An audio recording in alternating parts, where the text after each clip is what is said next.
Everyone, welcome back to my channel, welcome to a new blog. আজকে হচ্ছে বৃহস্পতিবার, ঘড়িতে সবে মাত্র বাজে 7:30। তো সকাল সকাল সাজুগুজু করে একদম রেডি হয়ে গেছি, বেরোচ্ছি, যাচ্ছি হচ্ছে বড় কাচারি ভাইয়ের পুজো দিতে বাড়ির সবাই মিলে। তো ভীষণ মজা হবে, চলো সঙ্গে থাকো অ্যান্ড দেখতে থাকো নেক্সট কি হতে চলেছে।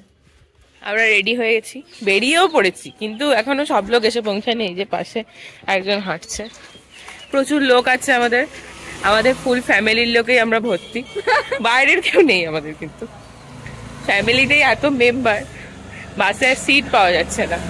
তো দেখা যাক কি করে যাওয়া যায়। খুব ঠান্ডা পড়েছে, এই 2-3 দিন গরম হয়ে সব লোক ব্ল্যাঙ্কেট তুলে দিল, দেন আবার ঠান্ডা। টাকা একবার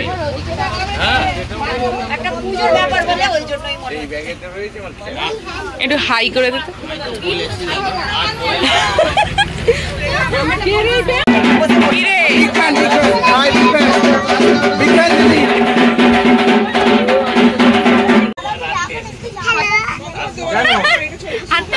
তুলে দিন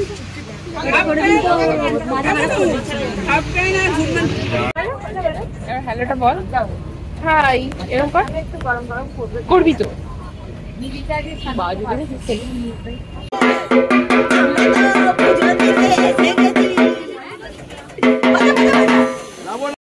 তো এখানে প্রচন্ড ঢাকের আওয়াজ হচ্ছে, তো সেই কারণে আমি ভয়েস ওভার দিচ্ছি। তো এই ভাইয়ের জন্যই বড় কাছারি পুজো দিতে যাওয়া।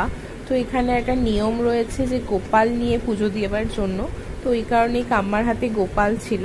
আমরা সবাই মিলে হেঁটে এগোচ্ছি। এসে গেছি বড় কাছারি, বাট অনেকটা হেঁটে ঢুকতে হবে, বাস তো কোথায় পার্কিং করে দেওয়া হয়ে গেছে। তো কিছু বলার আছে না, 3 ঘন্টা বাসে এসে আমরা বিধ্বস্ত হয়ে গেছি, মানে ছবি ক্লান্ত। হ্যাঁ, মানে ছবি কি উঠবে তার আগেই আমাদের মেকআপ কেটে গেছে। এটাই হচ্ছে ব্যাপার। মেকআপ বলতে জাস্ট লিপস্টিকটাই লাগিয়ে এসছি, শুধুমাত্র লিকুইড বলে বেঁচে আছে, আদারওয়াইজ বাঁচতো না। হ্যাঁ, খাবার পর ওটাও চলে যাবে। হ্যাঁ, কিন্তু আমরা কিছু দেখতেও পাচ্ছি না যে কি ছবি উঠছে। হ্যাঁ, কারণ এতটাই রোদ, দেখতে পাচ্ছি না কি ছবি উঠছে, বাট ছবি তুলছি আমরা। পাশে ভীষণ আওয়াজ হচ্ছে কারণ ঢাক বাজছে। এসে গেছি মন্দিরে, তো এখন পুজো দিতে যাচ্ছি। ওদের এখন রেডি করতে লেট হচ্ছে, তো আমরা ওই জন্য আগে চলে যাচ্ছি, দেন তারপরে ওদের সাথে আবার আসবো।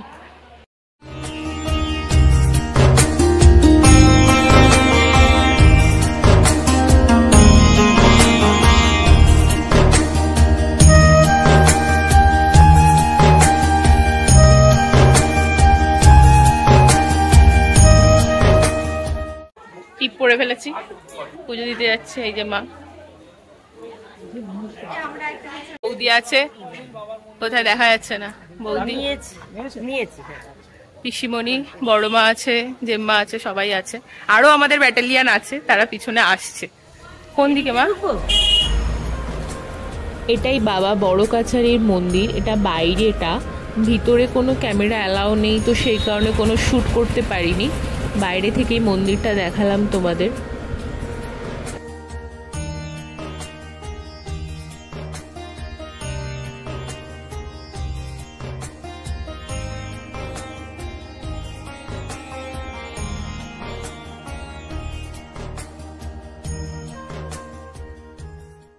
পুজো আমাদের দেওয়া হয়ে গেছে, ওখানে তো ক্যামেরা অ্যালাউ নেই, তো কোনো ভিডিও তো করা যাবে না, তো সেই কারণেই কোনো ভিডিও তোলা হয়নি। পুজো দেওয়া হয়ে গেছে, আমরা আবার যাচ্ছি গঙ্গার ঘাটে। গঙ্গাই তো এটা, তাহলে হ্যাঁ, ও আচ্ছা, মায়ের বাবার পুকুর না মায়ের, বাবার পুকুর। তো আমরা আবার যাচ্ছি, ওখানে কিছু একটা আছে, তো সেটাই পুজো দিতে হবে ওখানে।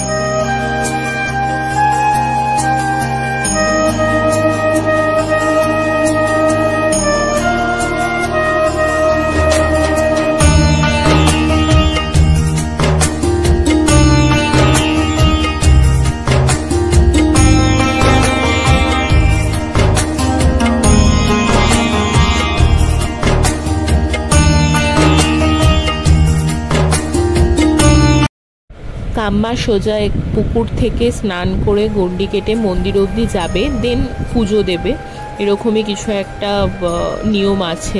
তো সেই কারণে কাম্মা এখানে গন্ডি কাটছে। যার নামে অ্যাকচুয়ালি পুজোটা দেওয়া হচ্ছে, তো তাকে আর কি গন্ডি কাটার টাইমে বসতে হয়।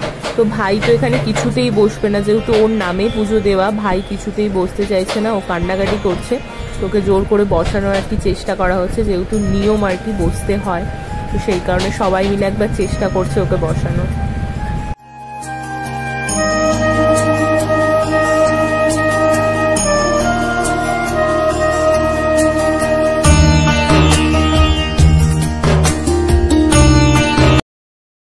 ফাইনালি সমস্ত পুজো দেওয়া কমপ্লিট। এবার আমরা খেতে বসেছিলাম। তো মেনুতে ছিল লুচি, আর তারপরে ছিল ঘুগনি, আর লাস্টলি ছিল হচ্ছে মিষ্টি। আমার মা হচ্ছে সুপার ফাস্ট। খাওয়া দাওয়া হয়ে গেছে, আবার আমরা রাউন্ড মারতে বেরিয়েছি, মানে জিনিসপত্র বার্গেনিং করতে বেরিয়েছি, তাই তো বৃষ্টি? আমরা একটু মানে দাম করবো কিন্তু কিনবো না। বৃষ্টি বললো চল বার্গেনিংটা করে আসি। আরে না কিছু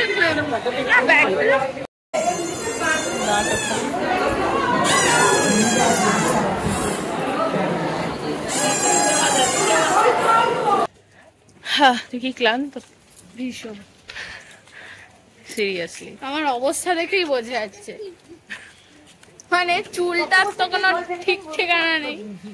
বৃষ্টি পড়ছে, সব থেকে মেন কথা, রোদে, মানে রোদ আছে তাও বৃষ্টি পড়ছে। বেশ ভালো লাগছে। হ্যাঁ, এটা বেশ ভালো লাগে। হ্যাঁ, বৃষ্টি হবার কথা আছে। তো সমস্ত কিছু কমপ্লিট হয়ে গেছে। আবার আমরা বাসে উঠে গেছে, তো বাসের দিকে এগোচ্ছি, বাড়ি ফিরতে হবে। তো আমরা দাঁড়িয়েছি আবার ধুলো করে, চা চলছে এখন, মাটির ধারে চা। তো দেন আর আধ ঘন্টার মতো লাগবে, তো বাড়ি পৌঁছে যাবো। চলো দেন আবার বাড়ি গিয়ে কথা হচ্ছে, কারণ ভীষণ টায়ার্ড লাগছে। এই চাটা না হলে মাথা ধরা কমছেই না, প্রচন্ড মাথার যন্ত্রণা করছে। কোন সকালবেলা বেরিয়েছে, আর ভাল লাগছে না, খুব টায়ার্ড।